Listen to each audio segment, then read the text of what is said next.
କାଲିର ପପୁ ଆଜି ଯୋଗ୍ୟ। ଏବେ ମୋଦି ସହିତ ଲଢ଼ିପାରିବେ। ମୋଦି ବନାମ ରାହୁଲ ନିଶ୍ଚିନ୍ତ 2024 ଇଲେକ୍ସନ। ମୋଦି ସରନେମ୍ ମାମଲାରେ ସୁପ୍ରିମକୋର୍ଟଙ୍କର ଐତିହାସିକ ରାୟ। ରାହୁଲ ଗାନ୍ଧୀଙ୍କ ସଜା ଉପରେ ସୁପ୍ରିମକୋର୍ଟ ଆଜି ରହିତାଦେଶ ଲଗାଇଛନ୍ତି। ସୁପ୍ରିମକୋର୍ଟଙ୍କ ରାୟରୁ ସ୍ପଷ୍ଟ ଜଣାପଡ଼ୁଛି ଆଇନର ଊର୍ଦ୍ଧ୍ୱରେ କୌଣସି ବ୍ୟକ୍ତି ବା ସଂସ୍ଥା ନାହାନ୍ତି। ରାହୁଲ ଗାନ୍ଧୀଙ୍କୁ ଯେଉଁଭଳି ଭାବରେ ସୁରଟ କୋର୍ଟ ଏବଂ ଗୁଜରାଟ କୋର୍ଟ ଦଣ୍ଡାଦେଶ ଶୁଣାଇଥିଲେ, ସୁପ୍ରିମକୋର୍ଟ ତା ଉପରେ ପ୍ରଶ୍ନ ଉଠାଇଛନ୍ତି। ସୁପ୍ରିମକୋର୍ଟ କହିଛନ୍ତି କ'ଣ ପାଇଁ ରାହୁଲ ଗାନ୍ଧୀଙ୍କୁ 2 ବର୍ଷ ଦଣ୍ଡାଦେଶ ତଳକୋର୍ଟ ଦେଲା ତାହା ଉଲ୍ଲେଖ କରିନାହାନ୍ତି।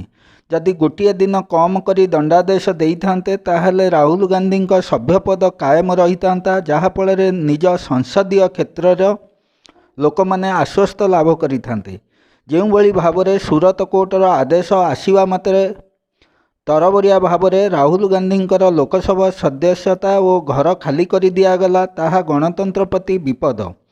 ମୋଦି ସରନେମ୍ ମାମଲାରେ ସୁପ୍ରିମକୋର୍ଟ ଯେଉଁ ରାୟ ଶୁଣାଇଛନ୍ତି, ଏଥିରେ ଗଣତନ୍ତ୍ରର ବିଜୟ ହେବା ସଙ୍ଗେ ସଙ୍ଗେ କାଲି ଯେଉଁମାନେ ରାହୁଲ ଗାନ୍ଧୀଙ୍କୁ ପପୁ ପପୁ ଡାକୁଥିଲେ, ଆଜି ସେହି ପପୁ ମୋଦିଙ୍କ ସହିତ ଲଢ଼ିବା ପାଇଁ ଶକ୍ତି ସଞ୍ଚୟ ଧୀରେ ଧୀରେ 2024 ଇଲେକ୍ସନ ପାଇଁ କରୁଛନ୍ତି।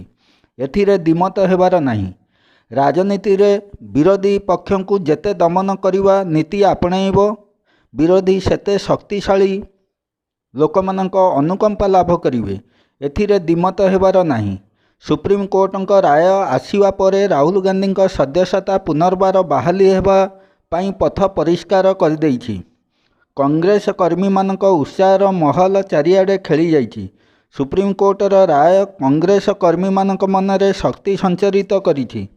ଦେଖାଯାଉ ରାହୁଲ ଗାନ୍ଧୀ ଅନାସ୍ଥା ପ୍ରସ୍ତାବ ଆଲୋଚନା ଉପରେ ଭାଗ ନେଇପାରୁଛନ୍ତି କି ନାହିଁ, ତାହା ସମୟ କହିବ।